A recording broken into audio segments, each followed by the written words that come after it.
नमस्कार दोस्तों, मैं बेंगलोर से लाल बात कर रहा हूँ। तो आप लोगों को आज एक नया सा चीज़ दिखाना चाहूँगा मैं, जो आप ये सब्जी मंडी नहीं बोलूँगा मैं, ये सब्जी का दुकान है। आप देख रहे हैं मैं घुमा घुमा के आप लोगों को दिखाने का कोशिश कर रहा हूँ, लेकिन ये चीज़ मैं दिखाना नहीं चाहता हूँ आपको।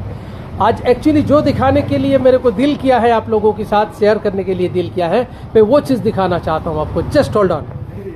ये देखिए सर एंड मैम्स, मैं जो दिखाने का कोशिश कर रहा हूँ, कभी हल्दी तो आप लोग बहुत देखे हैं, কাঁচা হলুদ তো আপনারা অনেক দেখেছেন, কিন্তু এরকম গাছ সমেত কাঁচা হলুদ কজন দেখেছেন আমাকে কমেন্ট করে জানান। এই দেখুন, আমি আরও কাছ থেকে দেখাবার চেষ্টা করছি। ভারী অদ্ভুত, আমি অন্তত কোনো দিন দেখিনি এরকম গাছ সমেত কাঁচা হলুদ। তো এই দেখুন, হলুদের থেকে গাছ বড়। It is really very nice. এটা সত্যি ভীষণ অসাধারণ। তো এটা আজকে প্রথম আমি দেখলাম আমার লাইফে 50 বছর বয়সে।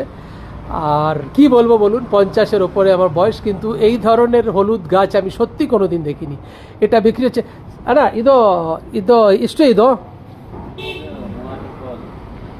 রুপিয়া, অর্থাৎ 30 টাকা এটার দাম। একটা গাছের দাম 30 টাকা, ঠিক আছে।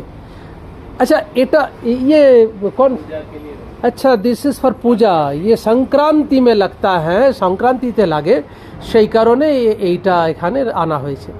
তো ফাইন, আপনারা দেখতে থাকুন, সঙ্গে থাকুন, চ্যানেল সাবস্ক্রাইব করবেন, ভালো থাকবেন।